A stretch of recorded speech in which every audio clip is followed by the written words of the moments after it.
Ladies and gentlemen, thank you. Please share as you join.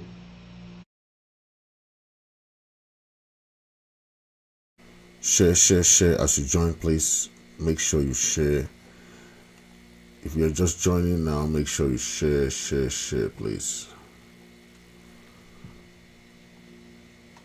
Those joining from Facebook, please make sure you share it wide and wide, okay? I can see people watching from YouTube, from Facebook, from TikTok, from all the other medias, that's how we are screaming. We are sharing all our activities in all these platforms. So please make sure you share in all those platforms. Okay, make sure you share in all those platforms as you join.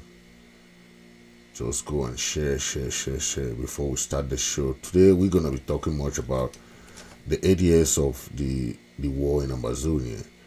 Okay, I want you people to make sure that we share widely as you join. Share. Let's gather. I want to see like 100 people before I start. If I see like up to 100 viewing from YouTube, Facebook, okay, we want to talk about how the evil machinations of the BR regime along the years, how the plan of the French has been to assimilate the people of Ambazonia and keep them in that bondage, okay? But thanks to the international community, thanks to the United Nations, the Senate, you have seen the Senate, the other different parliaments, the European parliaments, that have fought so hard for the liberation of the people of Southern Cameroon. The argument for the independent movement of Ambazonia, okay, it's very clear, okay. We have a very distinct history, okay. When we want to talk about the historical perspective, our history is very distinct, okay. We were colonized by the British. We had no relationship with La République du Cameroon before independence, okay. And that's why La République du Cameroon had her independence on the 1st of January 1960. La République had their independence without the people of Southern Cameroon. On the 1st of October 1961, the United Nations asked all the members to vote. This is not about the people of Southern Cameroon, Ambazonia, trying to fight for independence. The people of Southern Cameroon are not fighting for any independence. The people of Southern Cameroon were independent before they were granted the independence through the United Nations. There were more than 100 countries that voted for the independence of Southern Cameroon. Okay, but by then the argument was that they were not economically viable to be by themselves, right? So they were asked to either join Nigeria or join Cameroon. That's it. So it's not about the people of Southern Cameroon are fighting for independence. They are not fighting for independence. The United Nations granted independence to the people of Southern Cameroon. Okay? So the world should understand that it's not that the people of Southern Cameroon are fighting for independence. They are not fighting for independence. They had their genuine independence. Okay? They had independence. But they were asked to join either Nigeria or to join the Republic of Cameroon. And through that vote, that they were asked two questions. Do you wish to become independent by joining Nigeria, or you wish to become independent by joining as equal? I want this emphasis to be made all the time. Because the President of La Republic has fooled the international community that we opted to join them. Yes, in a federal system. I want us to understand that in all countries in the world, there are minorities that are federating in those countries and don't take their federal agreement for granted. They don't take their federal agreement for granted. They respect that distinct identity of that country, of that region. Take for example, when you go to Quebec, Quebec is a distinct autonomous region. The people of Canada know that Quebec is a French region. They understand. Quebec don't even play the same lottery. Quebec has their own worker program. They have their own distinct thing. They have their own parliament, their own everything. But they understand that they are part of a system, of a federal system that respect their autonomy. You will never see somebody go to Toronto, for example, and want to change the language of Toronto to English. You can't see that because they know that Toronto is a French region. And they have that historical background. In UK, for example, you will never see the people of United Kingdom say they want to go and impose on the people of Scotland or impose on the people of Ireland, right? The Northern Ireland people. They know that they are part of the United Kingdom. That kingdom means it has so many countries inside there. So the fact that Biya wanted to assimilate the people of Southern Cameroon was a problem that incited this, because all along the years, the goal of Biya and the French people were to assimilate. I hope that we should understand this. Because when you say you want to assimilate somebody, it means that you are trying to take away the right of that person. You're trying to make that person feel that he doesn't belong. Okay, this is Biya talking about this, that he has been struggling along the years to assimilate and usurp, marginalize, taking everything from these people that join them in an equal status. I want you to understand this simple grammar. Equal status. You cannot have that kind of greed, that kind of selfishness, that a people will join you guys. They decide to join you guys because they had another option to either join Nigeria. The people of Southern Cameroon had another option to say, okay, we want to join Nigeria. But we say, okay, because for the past 40 years, the British rule both Nigeria as a colonial master, as a colony. We had the same parliament with Nigeria in the house of Enugu. And for 40 years, we were ruled by the British together with Nigeria. And that federal system did not work well for the people of Southern Cameroon. That's why we say we will not go back to Nigeria to federate with Nigeria. It was a federal system. It wasn't going to join and and you end up being swallowed within that system. This is Biya talking in Mo Ibrahim's show. Exactly what he has been planning to do all along the years. And if you're a Southern Cameroonian Ambazonian, you listen to this man say this, what will you think about? Trying to wipe out your identity, wipe you all, make you a French person, change everything about you, change your perspective, everything. On avait la possibilité de les intégrer directement dans le système francophone, qui était celui de la majorité du peuple, 80%. Mais je crois que les pays sont soucieux aujourd'hui d'affirmer leur identité. Et c'est pour ça que nous mettons sur pied un statut spécial qui reconnaît la spécificité de la zone anglophone, mais elle reste dans l'intégrité territoriale du Cameroun. Ça donne beaucoup de progrès. Please, if you, we understand. Time has expired. I ask consent to speak for an additional 2 minutes. Without objection. Thank you. The problem of torture among refugees is significant, with an estimated 44% of refugees in the U.S. having been victims of such horrors. Those from Bosnia, Cambodia, and many other places all received the treatment at Kovler Center to recover from their trauma.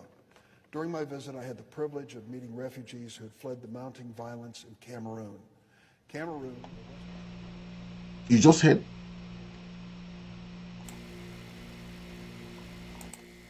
You just heard Paul Biya said.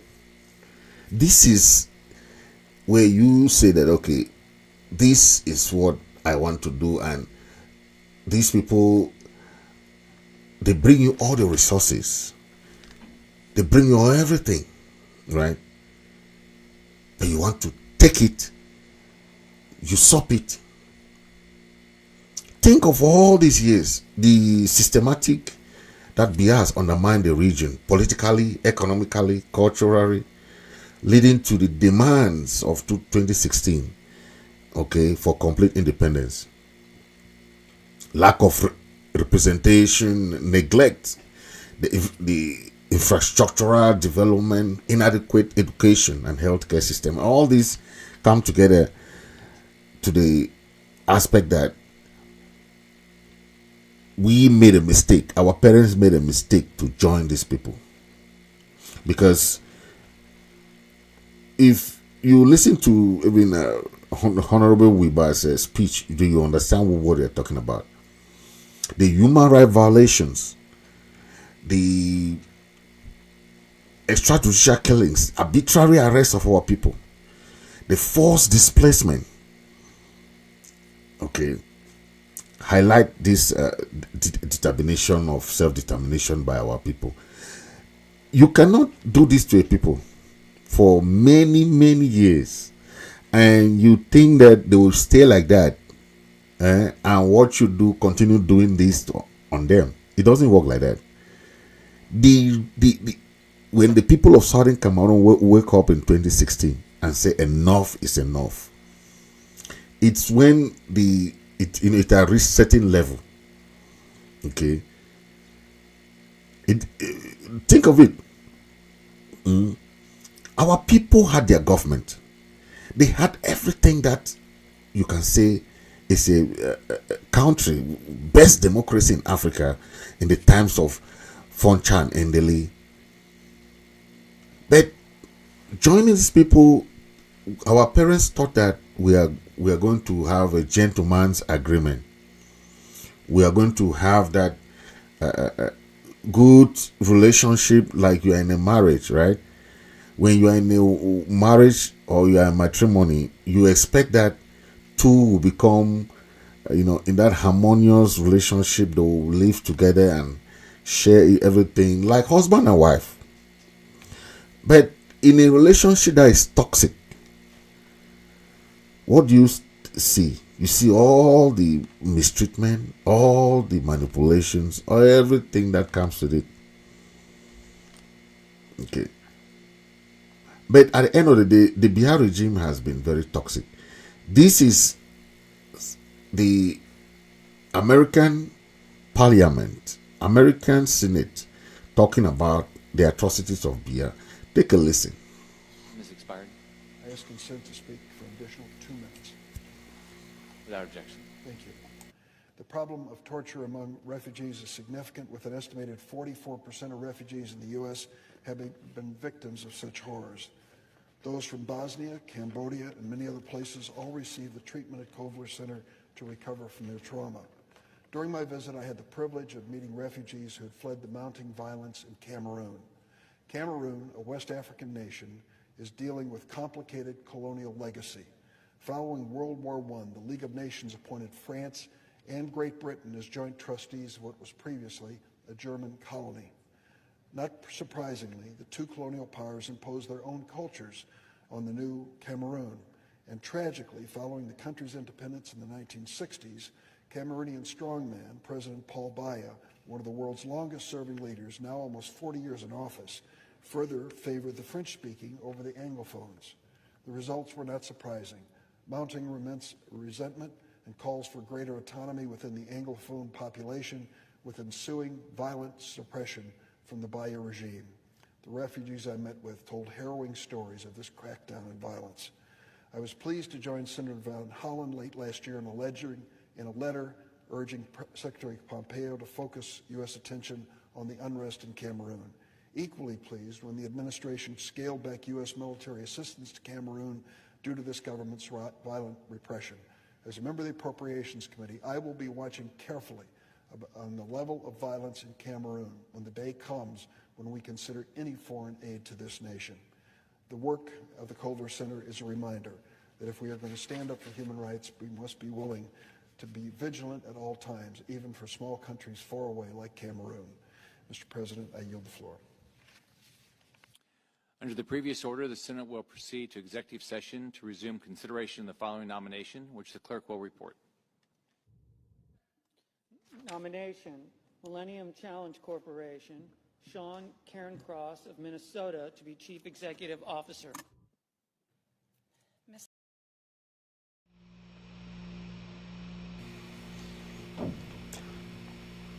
So we have seen that is how our struggle, our movement have gone to the United States Senate, gone to the floor of the EU's discussions, gone to the floor of the United Nations, gone to the floor of the European Union.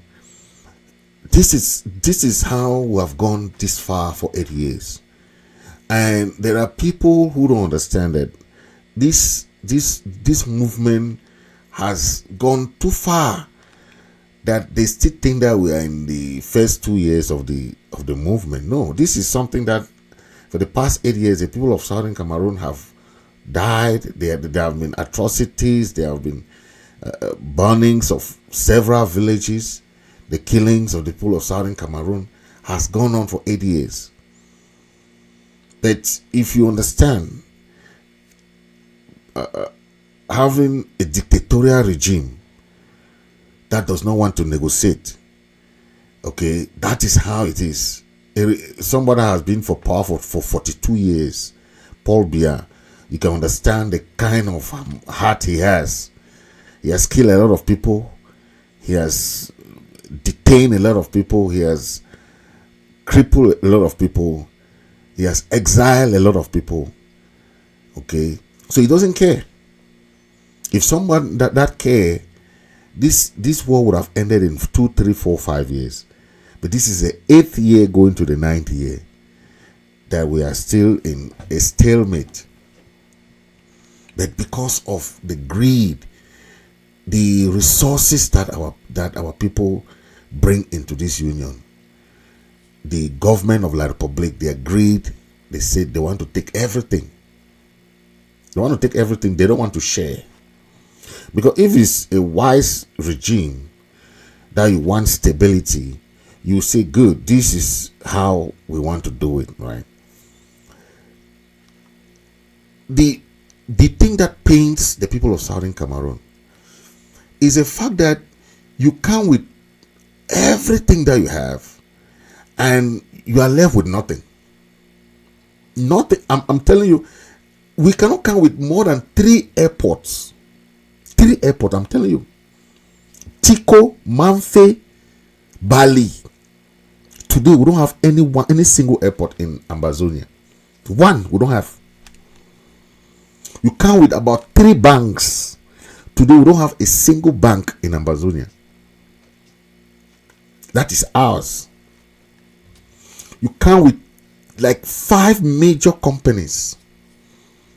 Today you don't have a single that you can say this is a company or a parastatal company that employed a lot of people.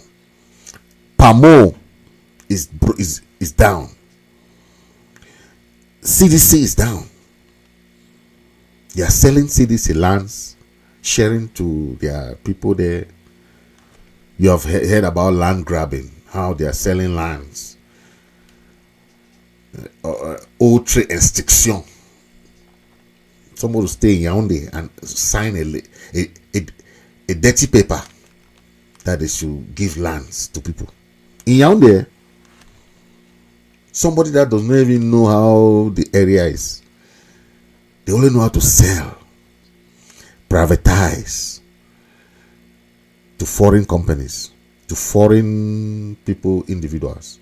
And that is how they have sold everything. When we had marketing board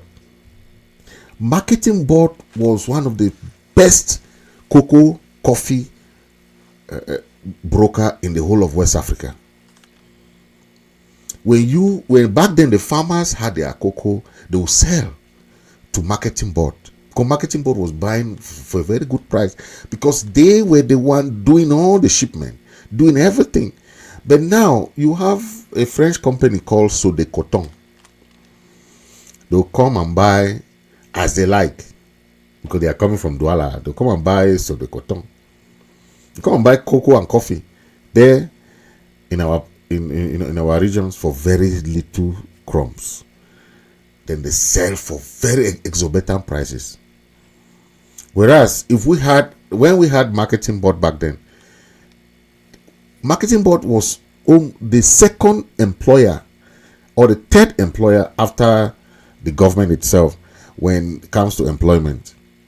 But today, marketing board was crumbled intentionally. I mean, this is what, as Bia said, they intentionally cripple those companies so that we should have known.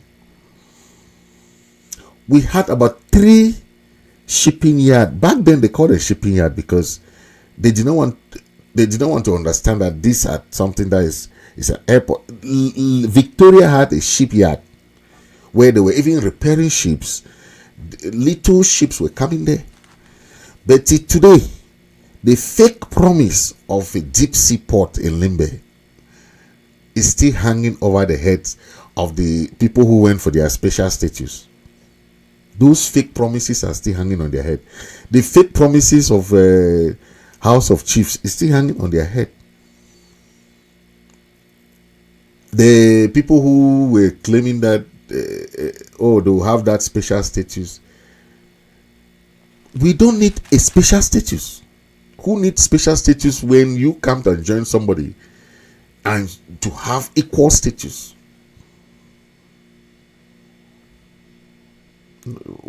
We did not join these guys for special status. We joined because this is Bia telling that history has not forgotten that Boya was a capital. Then why do you fight the people of Southern Cameroon? Why do you declare war on them if you know the truth that Boya was a capital of Southern Cameroon? You don't want people to have to establish their own autonomy. You don't want them to do anything. You declare war on them and you know the truth. Bia was there when Foncha and Ndeli were there.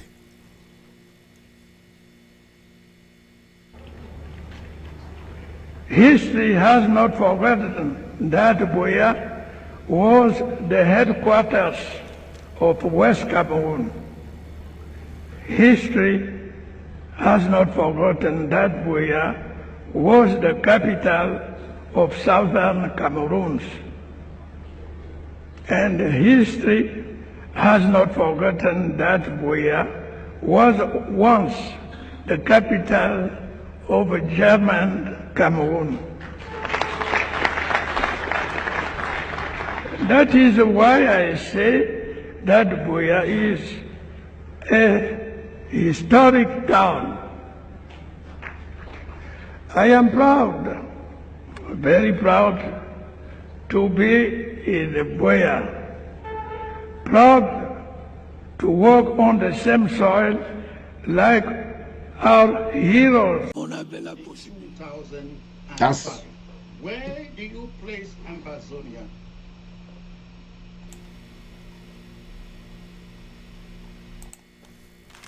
You've listened.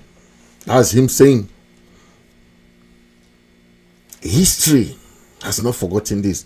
But we are trying to understand that now is a different era, but the same Bia is there, and he knows the history, but he does not want to tell the people the truth. Why do you think that the people of Yaoundé, the government of Yaoundé, does not want to celebrate the Independence Day? Because they don't want the people to know the truth. That's the only thing. Why they don't want to celebrate the Independence Day.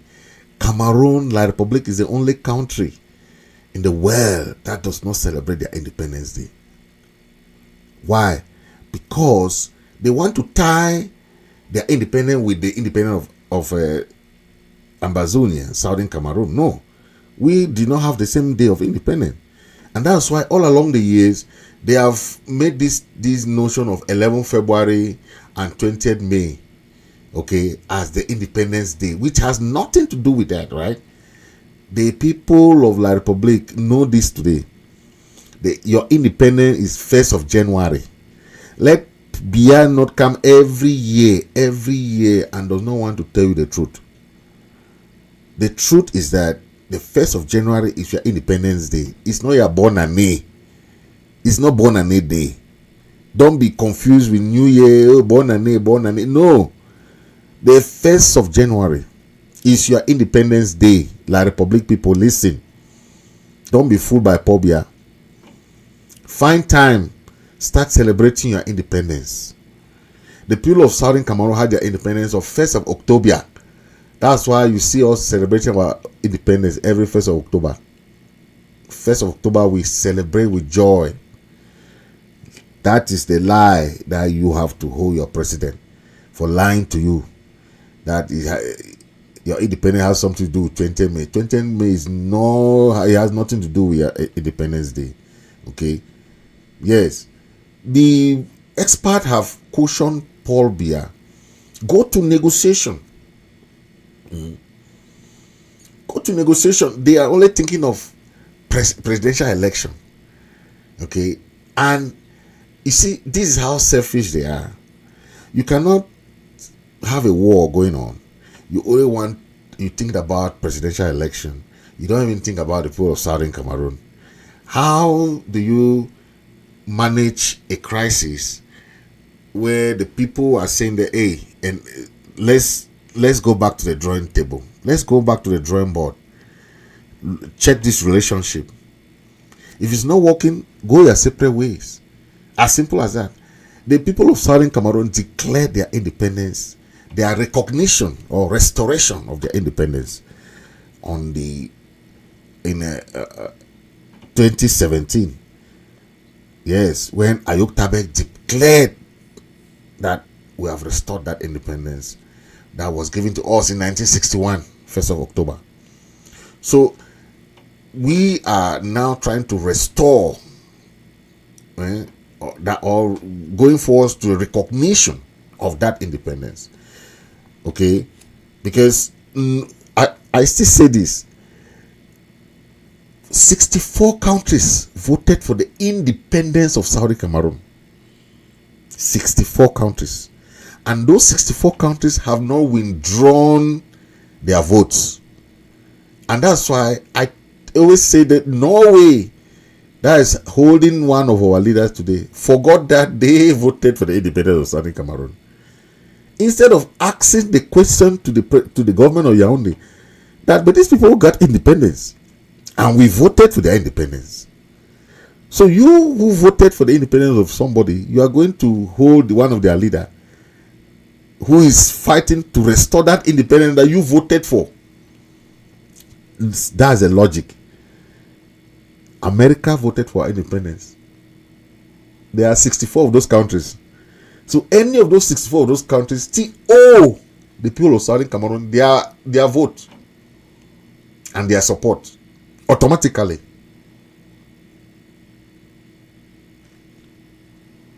But the truth shall set them free. Because we are free. We are free people. stay safe. God bless the people of Southern Cameroon. But everything goes the same way that we have been talking about. Without that truth, the government of Yaoundé will never be free. Will never be free. They have bigger fishes to fry, and they have to finish that fish. Thank you for watching. 7,000 refugees from Cameroon registered with the UNHCR. Thousands more have been forced to flee their homes, and dozens of villages have been ethnically cleansed.